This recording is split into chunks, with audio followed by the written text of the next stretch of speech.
You are listening to Fervent Word, an online Bible study ministry with teachings and tools to help you grow deeper in your relationship with God. The following message was taught by B Simmons in 2012. And we're going to be in 1 Kings this evening. We'll be looking at 1 Kings chapter 4 through 10 as we continue our journey through the Bible in 3 years. As we look at the book of 1 Kings this evening, we do not know exactly who the author was. It's a compilation of several different records that are kept for all of the kings. We're looking at Solomon tonight, but there's many other kings we'll be looking at throughout the rest of 1 Kings. The time period it covers is about 100 years, from about 972 to about 863 BC. And the theme of the book is, what we're focusing on is the kings of Israel and Judah.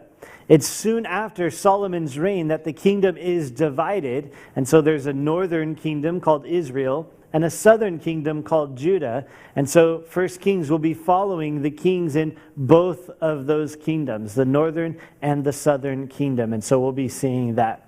Here's what it looks like on the timeline. We're in the middle of Solomon's reign as we begin. Actually, we're near the beginning of Solomon's reign as we begin in chapter 4. We'll be going through towards the end of Solomon's life. We'll finish that up in the coming chapters in this coming week. But the book of 1 Kings will continue on into the divided kingdom and then into the different kings that are reigning over the next 100 years or so.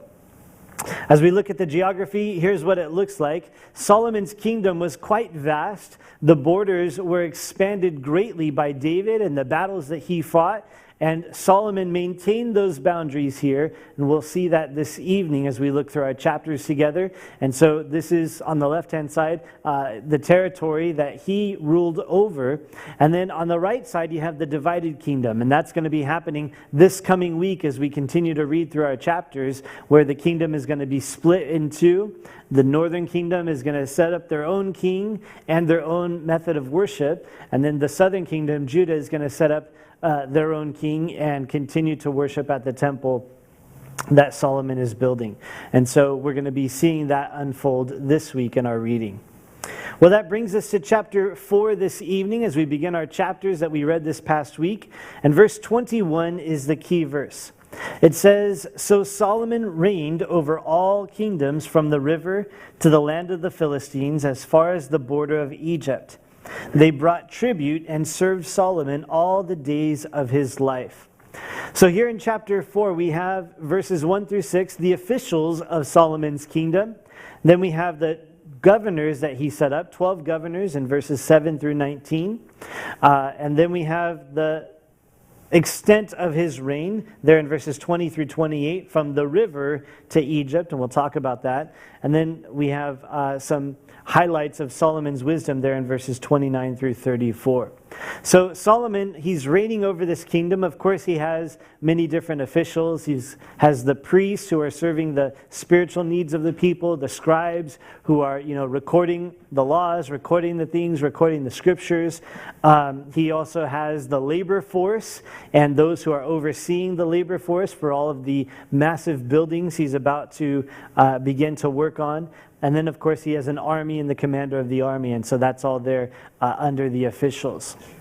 Solomon also divided up the kingdom into 12 divisions, and so he had 12 governors that were over different regions of the land, and they were responsible for providing some of the food and meeting the needs of the king's household, and we'll see that there in verses 20 through 28 as this great provision is going on.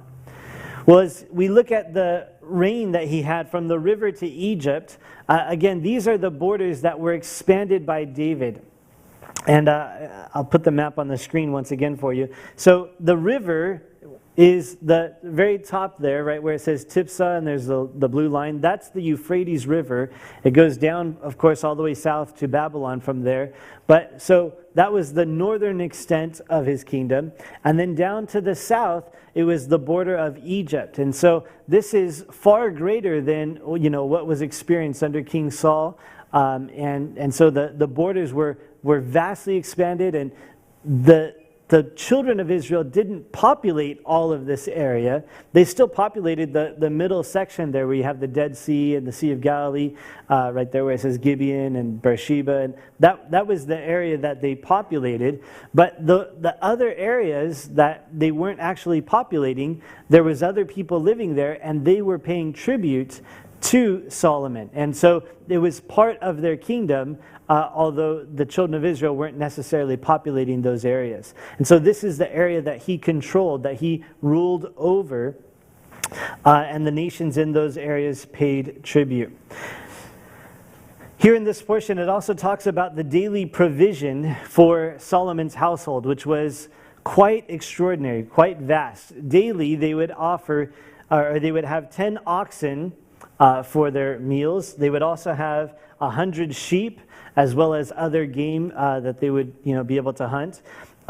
Then they would also have 30 cores of flour, or you and I could think about it as like a 55-gallon barrel, 30 of those filled with flour. That was the daily provision. And so each of the 12 governors were responsible to provide 1 month of the year of food for the household, the king's household, and all of his servants and everything. And so it was a massive amount, and it was a good example of the prosperity. What we're looking at here in chapter 4 through 10 is the golden years for the nation of Israel. This is when they're prosperous. This is at the peak of the nation, the peak of Solomon's reign, but the peak of Israel as a whole.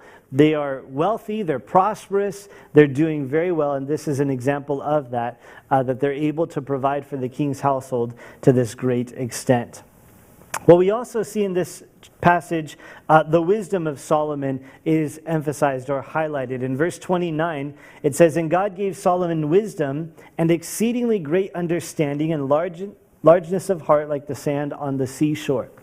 And so this is, the fulfillment of Solomon's prayer that we saw last week, where Solomon asked God for wisdom, and here God is given him that wisdom just as he said he would.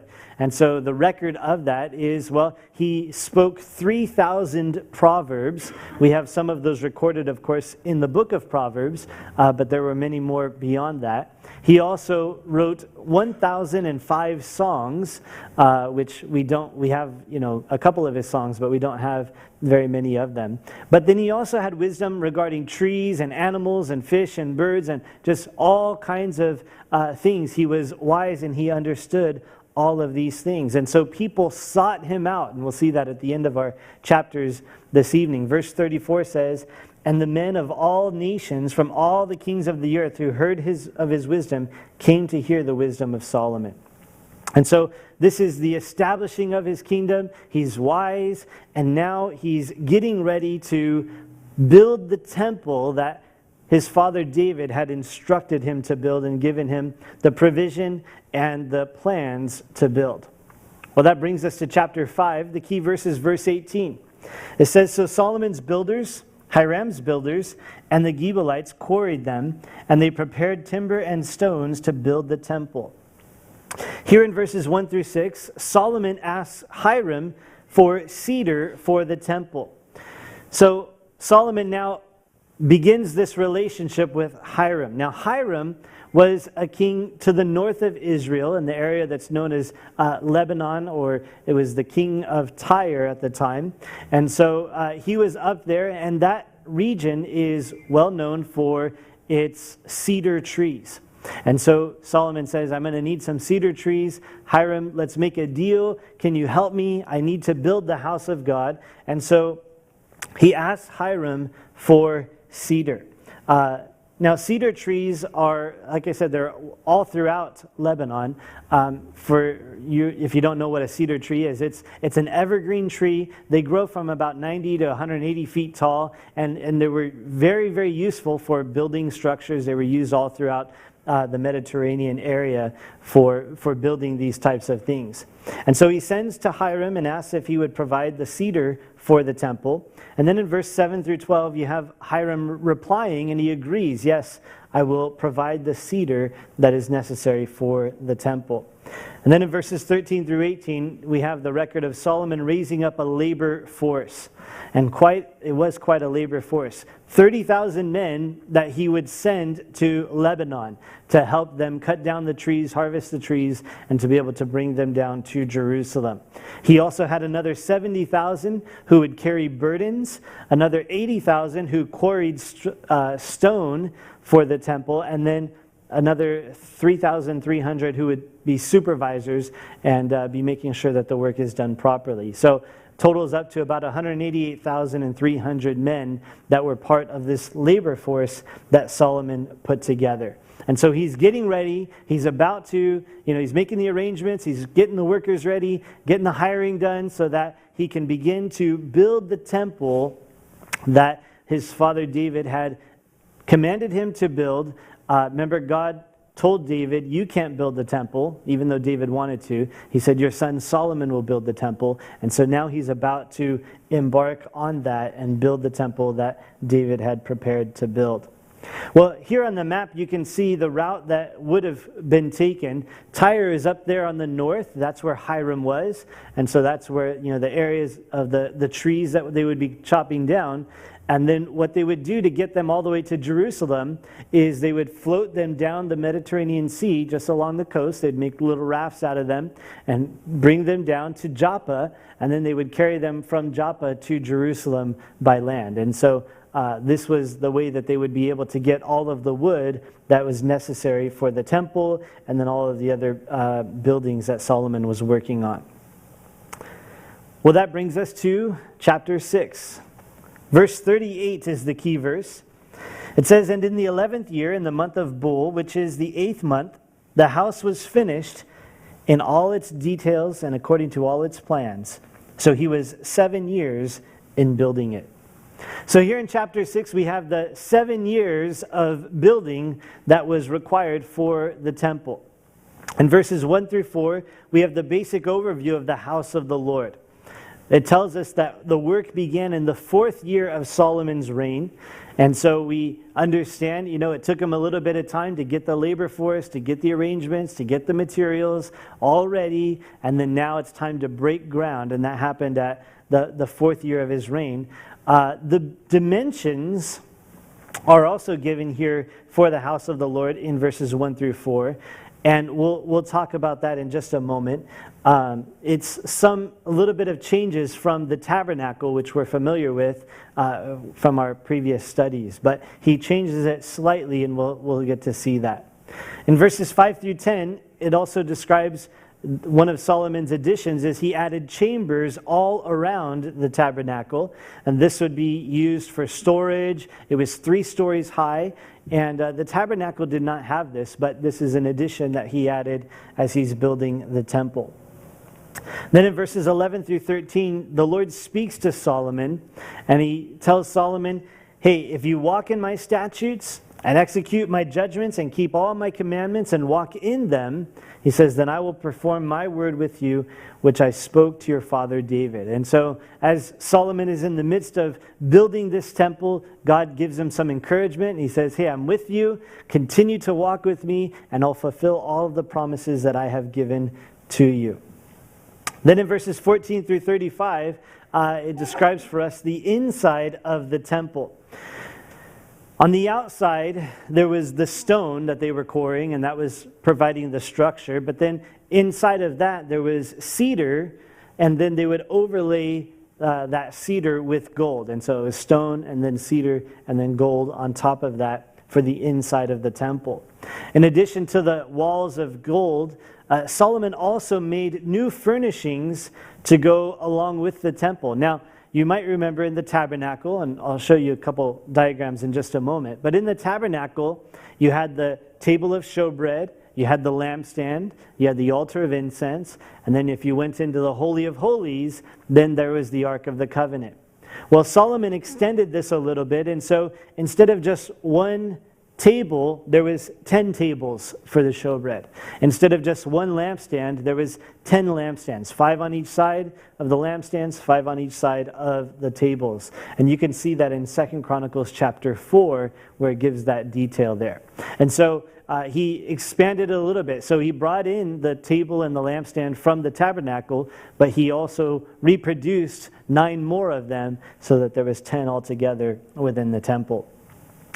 Another thing he did that's described here is that he added cherubim to the Holy of Holies. So inside the temple there was 2 divisions. There was the holy place, which that's where the table of showbread was, that's where the lampstand was, the altar of incense was. And into the holy place, the priests would go regularly. They would go in the morning, they would go in the evening. It was, where the priests would always go to serve the Lord. The most holy place was beyond the veil, remember, and the priest would only go in there, only the high priest, and only one time a year, because that's where the presence of God dwelt. And so he was only allowed to go in there on the Day of Atonement after fulfilling the sacrifices that God had prescribed. So inside the most holy place, or also known as the Holy of Holies, that's where the Ark of the Covenant was, that's where the presence of God was. Well, in the temple, as Solomon is building it, he also puts in the most holy place 2 large cherubim. Cherubim are angels, and so he puts these statues of these angelic beings there in the most holy place, or the Holy of Holies. Now, to give you an idea, it says that they were 10 cubits wide and 10 cubits high. The speaker stands here, these silver posts, these are 10 cubits apart, or 15 feet apart. So one of the cherubim with its wings out like this would have been this wide. Now, it also would have been that tall, which is quite impressive to think about. It would go beyond our ceiling. Our ceiling's about 10 feet tall, so add another 5 feet up, and you would get, an approximate size of one of the cherubim. Now, the way that this building is actually situated, it's roughly the size of the holy place. Not the Holy of Holies, but the holy place. So the width is about the same. So the 2 cherubim in the most holy place would be touching that wall, and their wings would touch in the middle. That's the size of these cherubim and the temple that Solomon is building. And so pretty massive, these cherubim. I think, I was kind of thinking in terms of, if I was the high priest, I would already be a little bit fearful about entering into the most holy place that one time a year. And I'd be like, great, Solomon, you just made it a little bit more scary, because now I got these big statues looking down at me when I walk in there. And I think it would have been quite fearful to behold and to walk in there in that way. But here you have a little bit of a sample of the size of these cherubim that Solomon added. Well, then in verses 36 through 38, it tells us that it took 7 years to build it.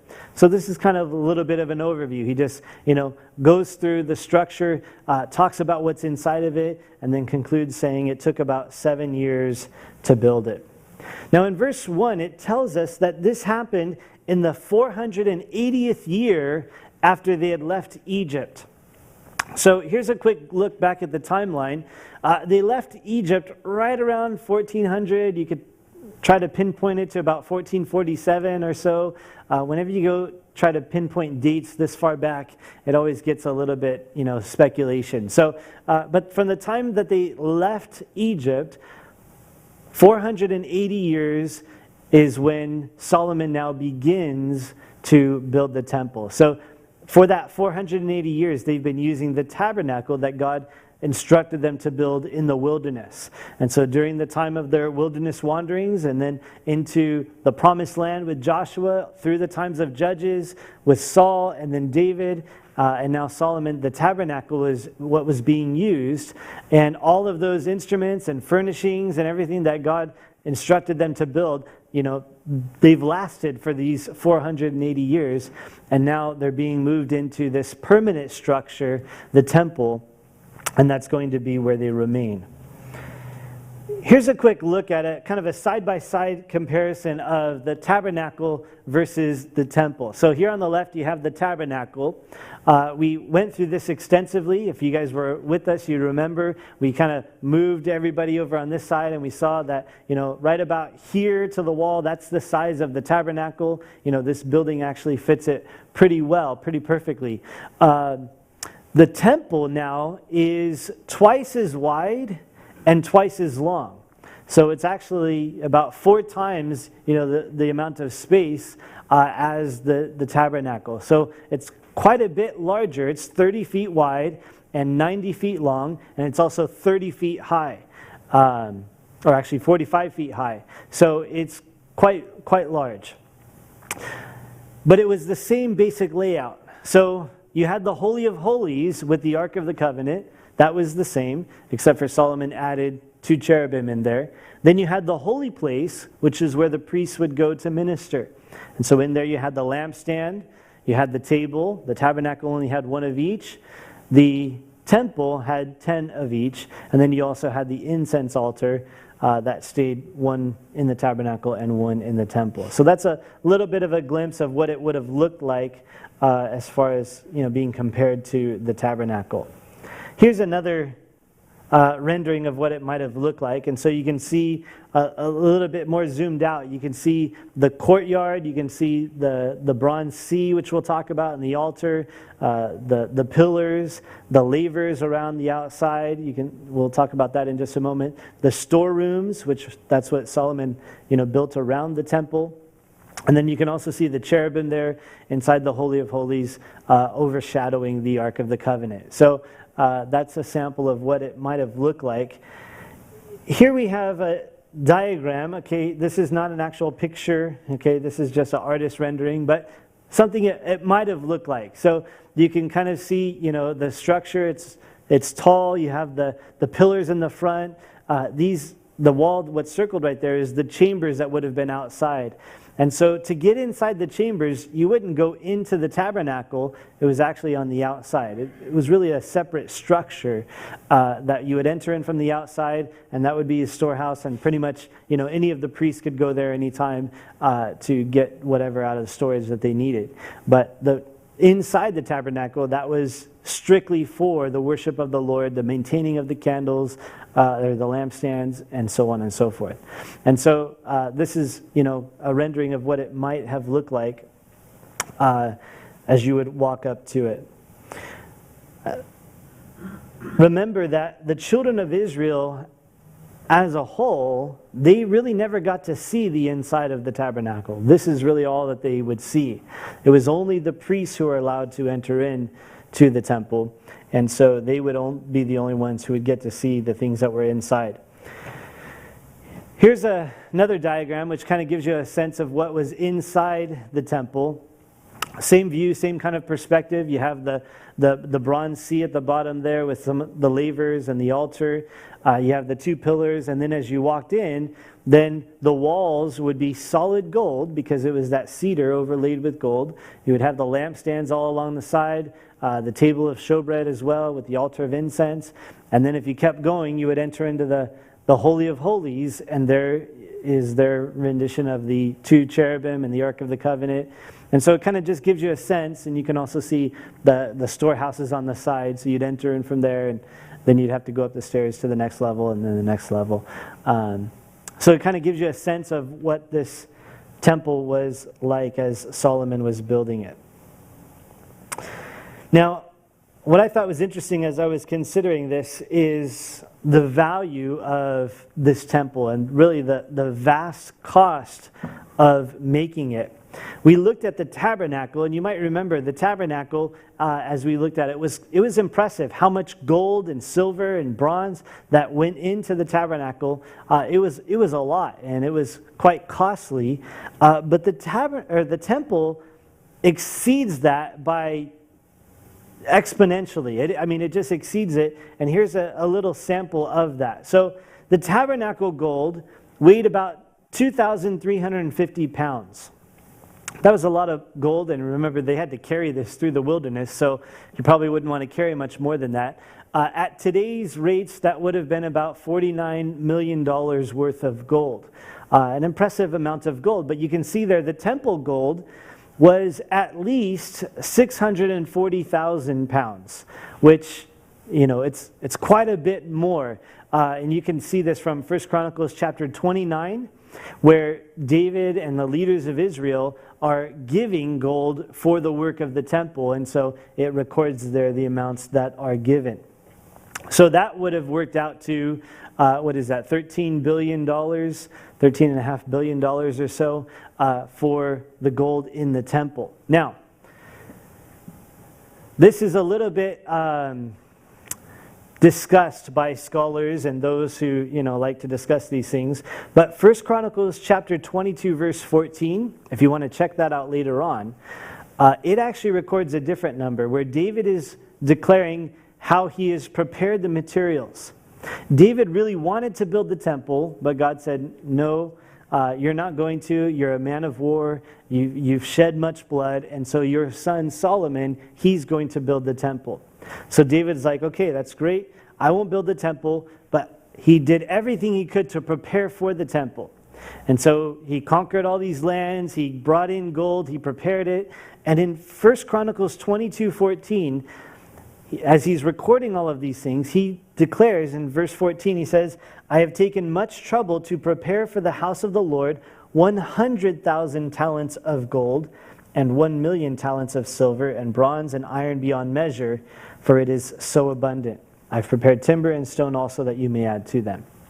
So David declares in 1 Chronicles 22:14 that he has prepared and stored up 100,000 talents of gold. Now, right here, this amount, 640,000 pounds, if I remember right, it's about 8,000 talents of gold. So 100,000 talents of gold is, like 10 times or 100 times more than this.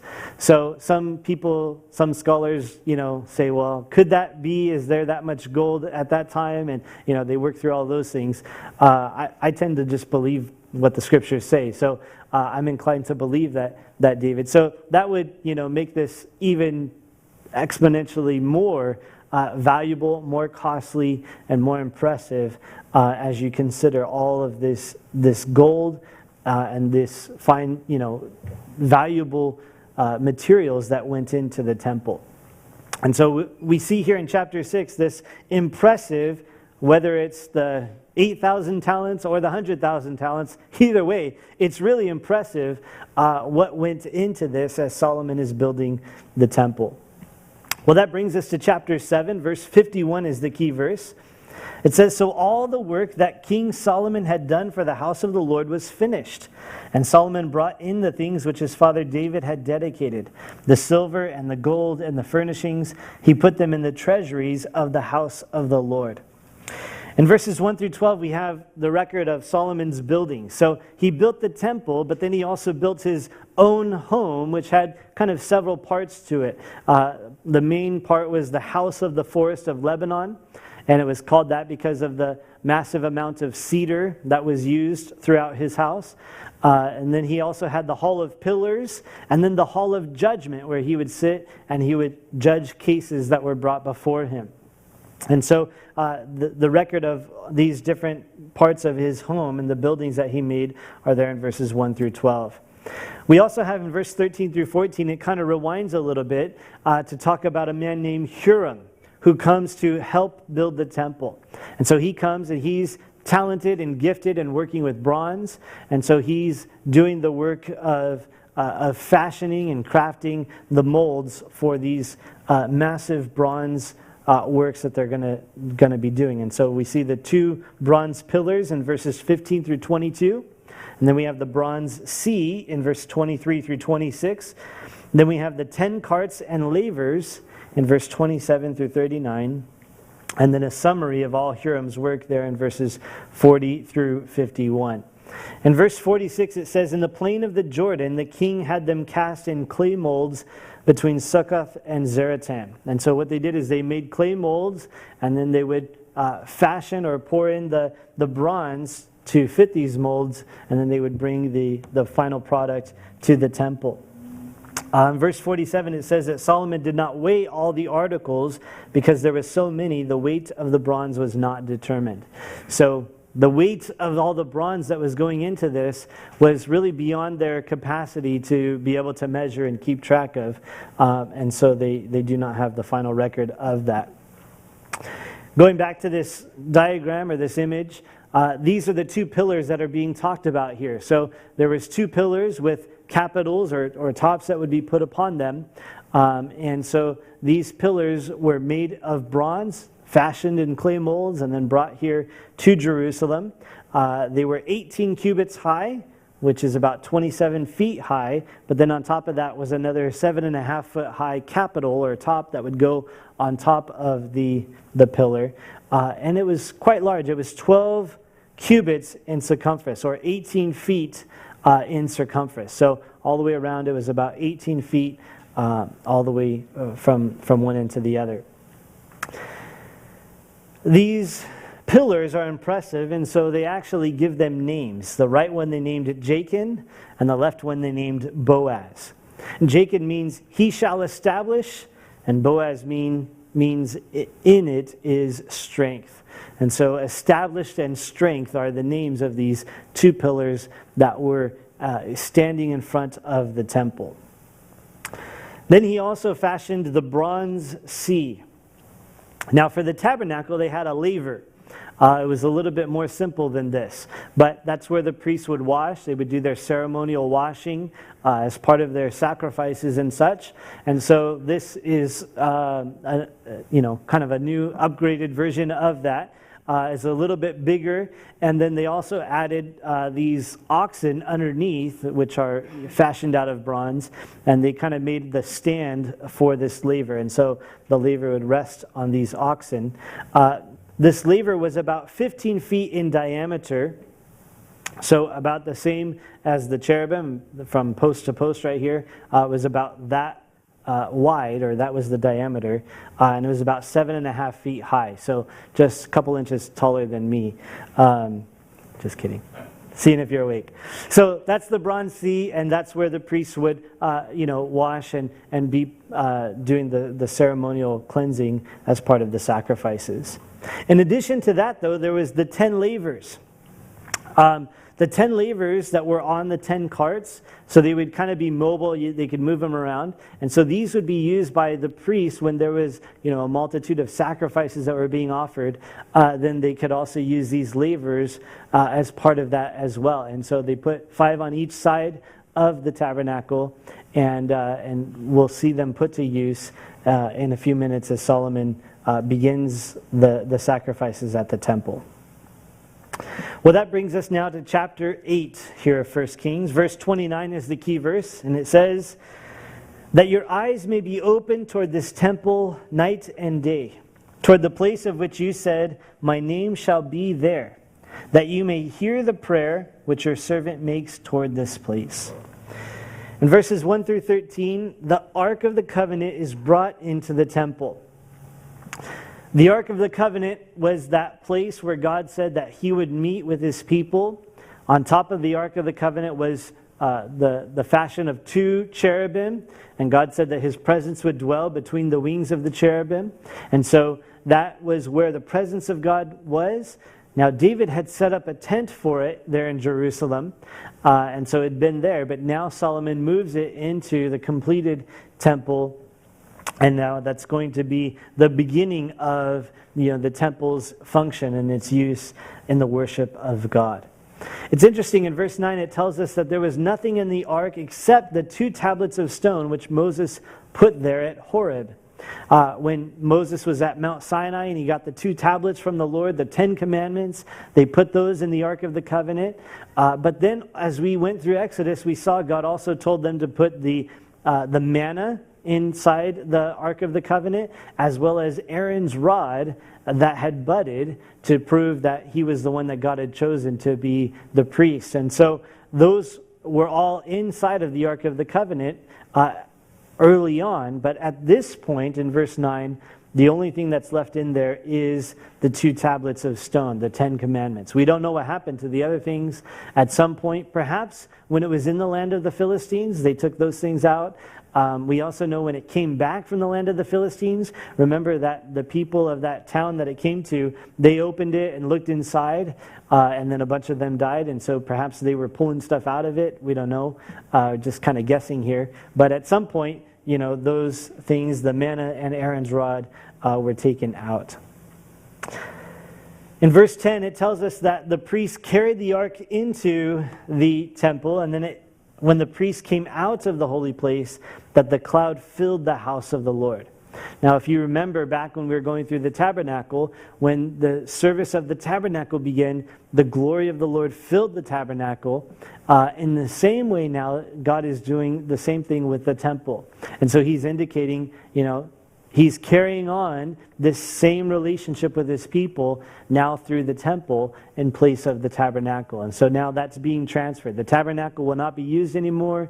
The articles from the tabernacle are put in the temple. And so the temple now is the place for people to come to worship God, to meet with God, to offer their sacrifices. This is the place. And God signified that as the glory filled the temple, the cloud of the Lord filled the temple when they put the Ark of the Covenant in there.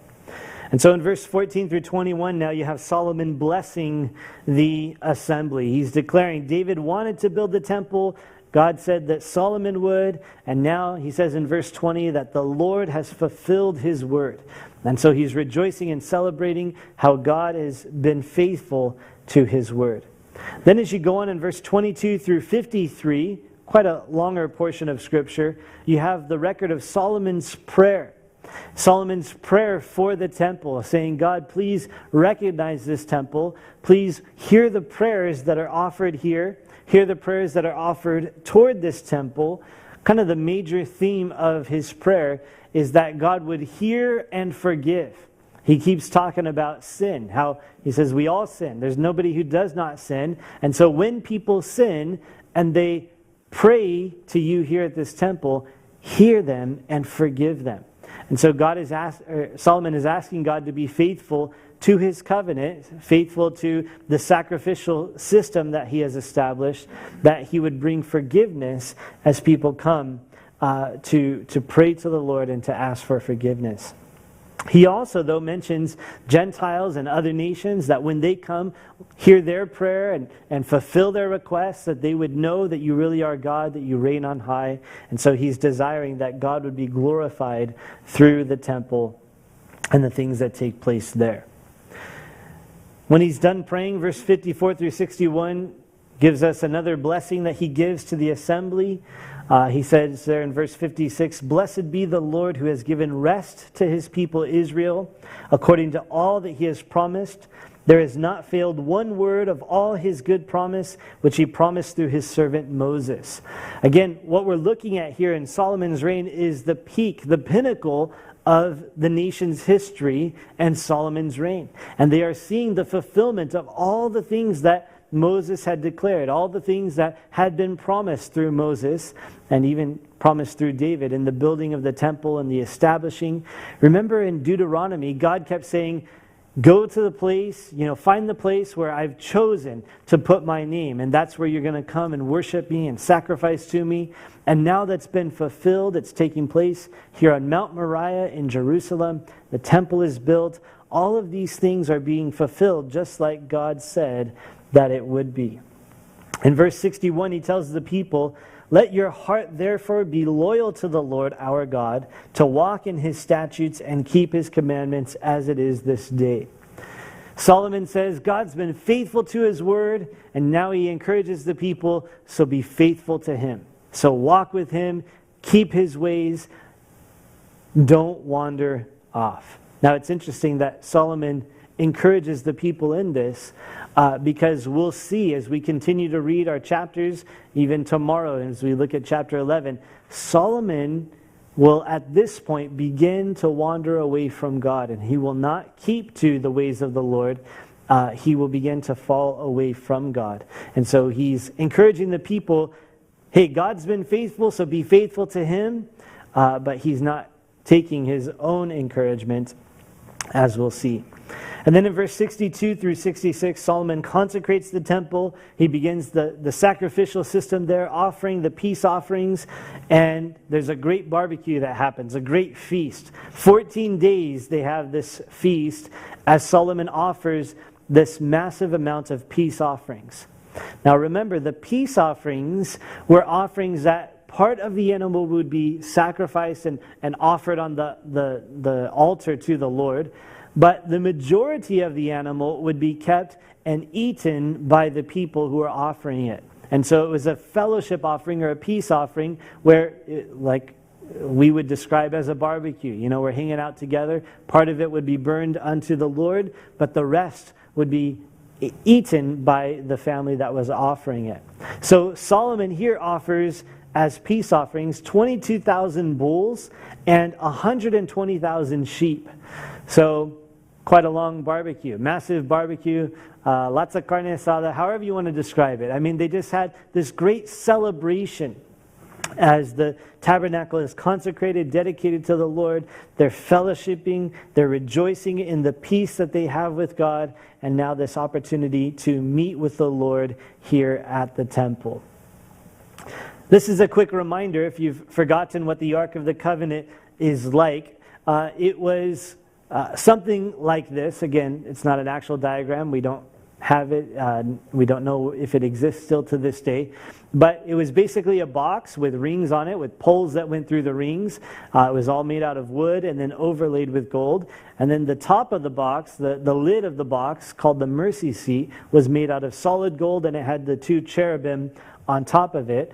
And the poles were for the priest to carry the Ark of the Covenant around the wilderness and then into the promised land. But now it's going to rest within the temple. The poles were to remain in there, and we see that also in the passage. That would be placed now within the temple here in the Holy of Holies.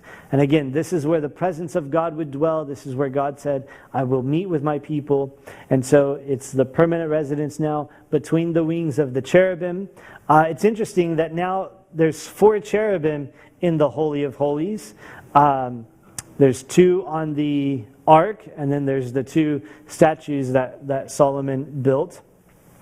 And it reminded me, and maybe there's a connection between this and then the 4 living creatures that are described in Ezekiel chapter 1 and 10, and then also by the Apostle John in the book of Revelation. There's the 4 living creatures that are there in the presence of God at the throne of God. And so now there's 4 cherubim here in the Holy of Holies, and perhaps that's a reference to what actually exists in heaven with the 4 living creatures. Well, that brings us now to chapter 9, verse 5 is the key verse. It says, Then I will establish the throne of your kingdom over Israel forever, as I promised David, your father, saying, You shall not fail to have a man on the throne of Israel. In verses 1 through 9, we have the Lord appearing to Solomon. This is the second time. The first time happened in chapter 3, when God gave him the opportunity to ask for whatever he wanted, and he asked for wisdom. Now God's appearing to him again after the temple has been built. And as he appears this second time, I think it's really interesting what God tells him. In verse 4, he says, Now if you walk before me as your father David walked, in integrity of heart and in uprightness, to do according to all that I have commanded you, and if you keep my statutes and my judgments. And he goes on to say, I'm going to bless you, I'm going to bless your sons, and as long as they continue to walk. So he's giving him these promises. It's important to note that these are conditional promises. It's conditioned upon, if you walk before me as your father David walked, if you continue to walk in my ways. So again, we're at the height right now, the peak, the pinnacle of Solomon's life, of the history of Israel. And God's saying, if you continue to walk, I'm going to continue to bless. I'm going to continue to establish you. But then he goes on in verse 6. He says, But if you or your sons at all turn from following me, and do not keep my commandments and my statutes, which I have set before you, but go and serve other gods and worship them. Then he goes on to talk about the removal of the blessing and the destruction that will come upon the nation and upon this house that Solomon has built if he or his sons turn from following the Lord. So the first time God appeared to Solomon, he said, hey, ask whatever you want, I'm going to give it to you. The second appearing of the Lord to Solomon is vastly different. It's an encouragement, remember my promises and I'll be faithful, but it's also a warning. It's a warning to not turn away from the Lord. There's a great tendency, and you can see the pattern throughout the history of the world, where God works within a people. He blesses them as they look to Him and rely upon Him, and we can see this in our own lives. But then in the midst of prosperity, in the midst of all the blessing, enjoying what God has given, there's a tendency to wander from the things of God. There's a tendency to walk away from the Lord. And so here's Israel at the peak, at the height. They're in peace. There's not threats from the surrounding nations anymore like there was under Saul and David. Those have been resolved. God's just blessed them abundantly. There's prosperity. There's wealth. Things are going great. And so this warning is necessary. And God warns Solomon not to turn from him. I would remind you that God does not warn without reason. It's not just by coincidence that God appears the second time and gives this warning, and then in 2 chapters we're going to see that Solomon falls away from the Lord and begins to walk according to his own ways and not according to the ways of God. It's not by coincidence. It's by design. God knew what was coming, and so He brought the warning. I think this is so important for us. We need to take heed to the warnings of God because He does not warn without reason. At this point, Solomon could have thought, what are you talking about? I'm not going to fall away. I mean, look how much you've blessed us. We've got the temple now and we can go and worship there. And it's going to be amazing. It's going to be awesome. We're going to serve you for the rest of our lives, and then my sons are going to serve you and their sons are going to serve you. It's going to be awesome. I think that's what I would have thought. It's probably what Solomon thought. But this warning was for a reason, and it was because, he was going to fall away, and God was giving him an opportunity to prevent that. Now, God says that He would bring destruction upon the nation and upon the temple. We see this fulfilled. As God appears to Solomon and speaks to him these things, we'll see this fulfilled as we get to the end of 2 Kings, as all of this happens when Babylon conquers Judah, because God's people continue and insist on being rebellious against God and unfaithful to Him. I really like what Wiersbe had to say about this, though. He said, God would rather destroy His holy temple than permit His people to pollute it with their sin. Think about, all the glorious things we saw in the temple, the great value that was there. I mean, He spared no expense. He put all of this into the temple. God says, look, that's not that valuable to me. It's not that important to me. What's more important to me is your hearts. And if you're not going to walk with me, if you're not going to follow me, I'm going to get rid of that. I'm going to just destroy it. I'm going to take it out of the way. Because it's your hearts that I'm interested in. It's you walking with me. It's that relationship with me. That's more important to me than this great building that you have built. So the Lord appears to Solomon there in verses 1 through 9. Then we have in verses 10 through 14 the 20 cities that Solomon gives to Hiram. They had this relationship. He's supplying the wood. Now Solomon gives him 20 cities. Hiram also gives 120 talents of gold at that point. And then verse 15 through 24, you have the labor force described again.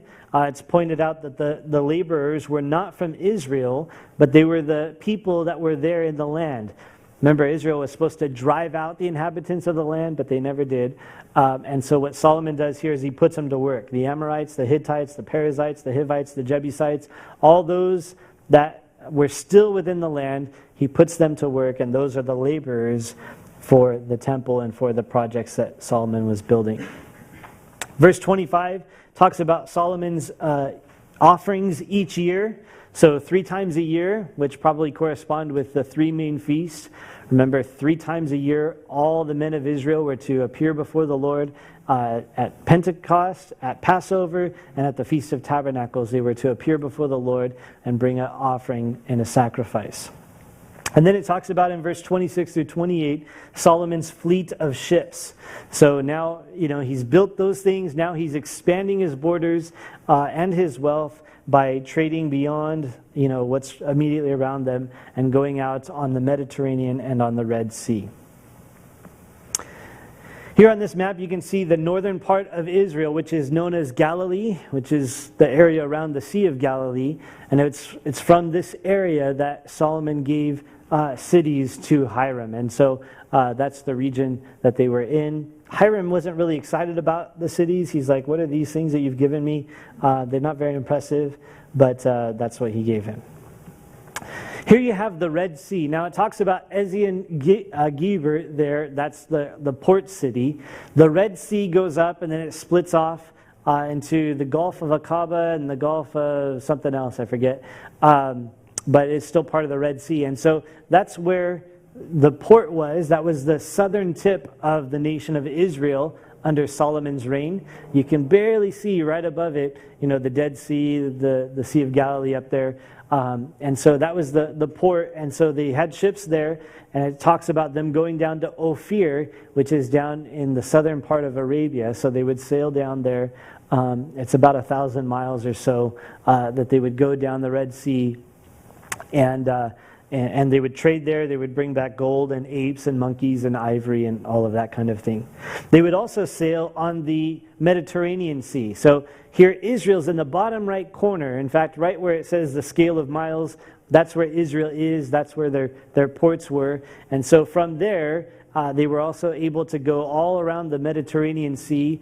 It mentions specifically Tarshish in a couple places, which is believed to be in Spain. And so they would kind of cover the whole area of the Mediterranean Sea. They would go to the different places. They would trade. They would bring back gold and all types of different things. And so Solomon was expanding this and becoming, very commercial there in Israel. Well, that brings us to our final chapter this evening, chapter 10, verse 3. It says, "So Solomon answered all her questions. There was nothing so difficult for the king that he could not explain it to her." In verses 1 through 13, we have the Queen of Sheba who comes to Solomon, and then the description of his great wealth in verses 14 through 29. The Queen of Sheba, she's from a great distance away. She hears about Solomon, and she says, I need to check this out. I want to ask him the questions that I have. I want to see if I can stump him. And so she makes the journey, and she asks her questions, and he's able to answer because of his great wisdom and understanding. In verse 7, she says, "I did not believe the words until I came and saw with my own eyes, and indeed the half was not told to me. Your wisdom and prosperity exceed the fame of which I heard."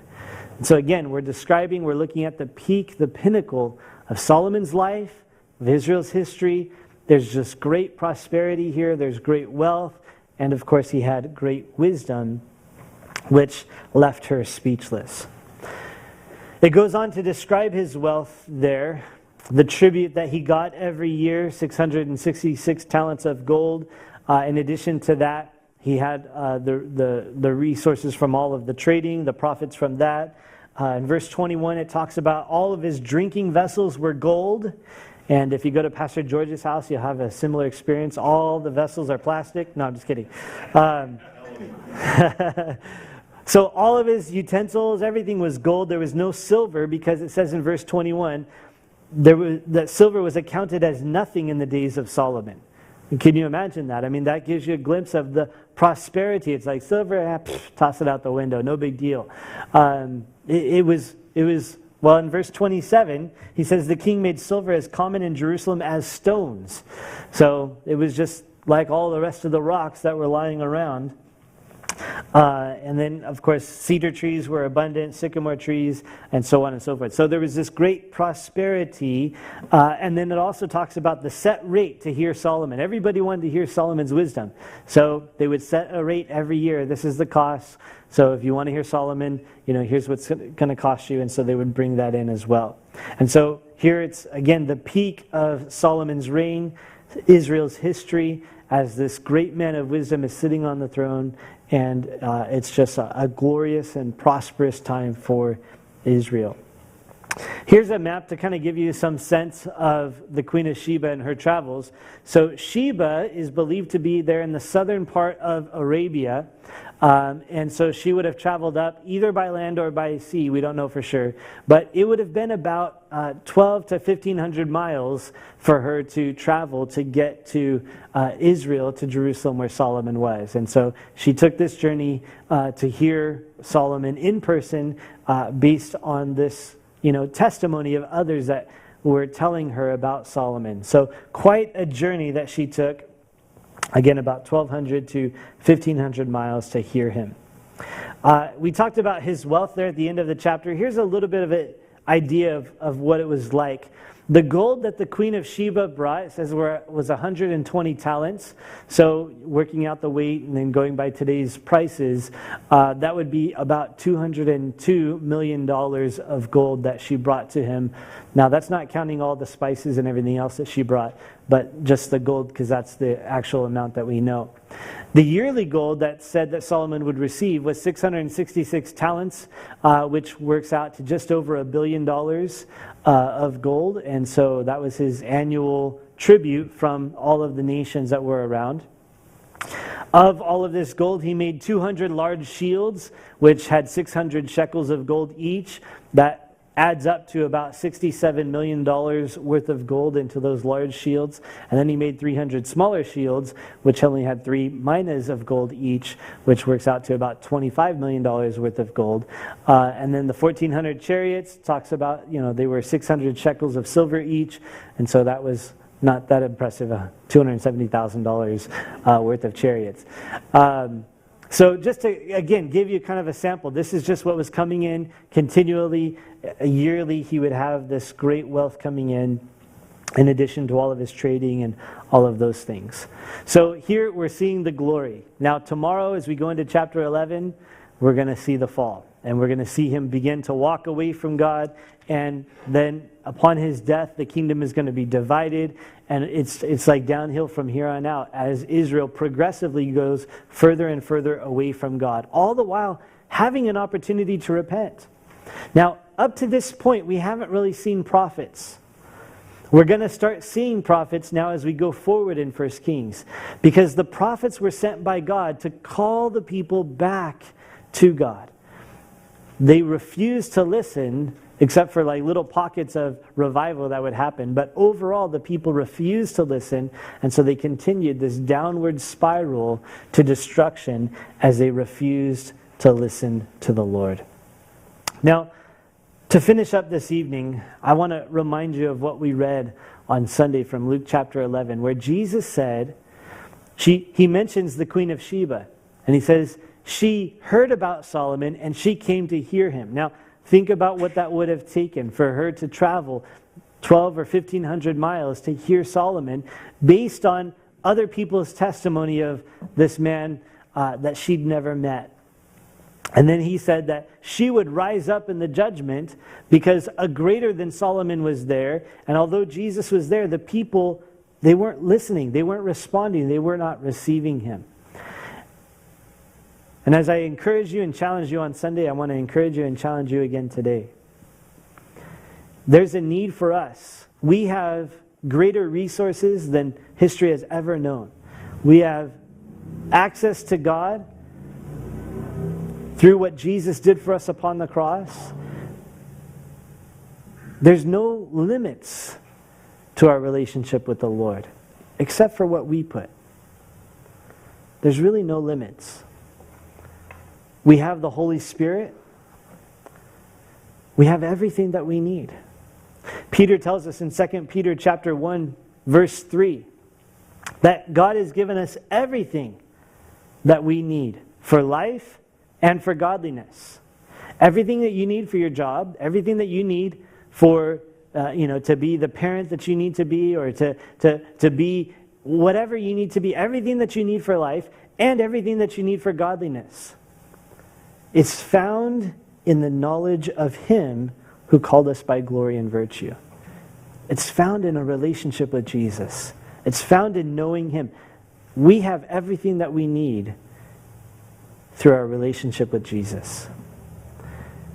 The Queen of Sheba went through great difficulty to hear Solomon. That's what Jesus says. We have so great access to God, to resources, to know Him, to understand His Word. And it's through that we have everything that we need for life and godliness. And yet, we don't have everything that we need for life and godliness because we're not as faithful, we're not as diligent, we're not as determined as the Queen of Sheba. And a greater than Solomon is here. We have access to our Heavenly Father through Jesus Christ. And so I want to encourage you to be faithful and diligent in your relationship with God. Be faithful and diligent in your time of prayer. Be faithful and diligent in your reading of the Scriptures. Be faithful and diligent to know God, to walk with Him, to hear from Him. Because you have incredible access that's granted to you by what Jesus did for us upon the cross. And through that, He will provide you everything that you need for life and for godliness. And if you don't, if I don't, the Queen of Sheba will rise up in the day of judgment when we stand before God, and she'll condemn us. She'll say, look, I went to great lengths to hear Solomon. I didn't have the opportunity that you have. But I was faithful and diligent when I heard about him. How come you weren't faithful and diligent when you had access to God? Such a great need for us to walk with the Lord. And I know that Solomon, at the peak of his glory, at the all this glorious things happening, he probably thought, I'm never going to walk away from the Lord. Just like you and I think, yeah, that's never going to happen. And so we don't take things seriously. We don't take our time with the Lord that seriously. Because we think, I'm never going to walk away from the Lord.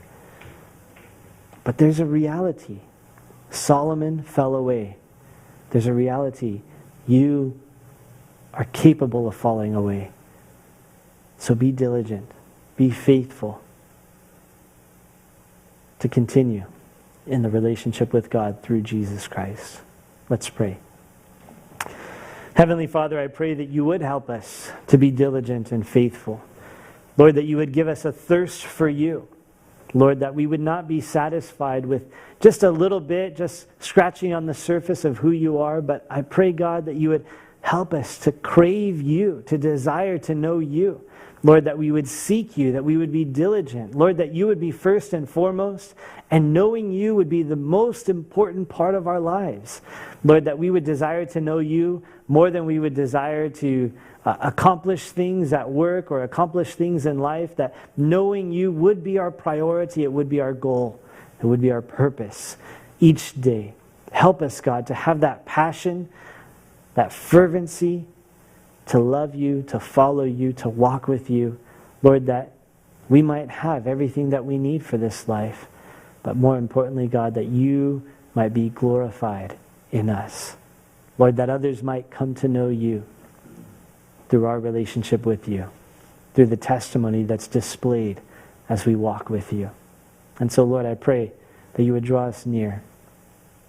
Give us, Lord, that discipline, that diligence, that we would continue to be faithful, to seek you first and your righteousness. In Jesus' name we pray. Amen. We pray you have been blessed by this Bible teaching. The power of God to change a life is found in the daily reading of His Word. Visit ferventword.com to find more teachings and Bible study resources.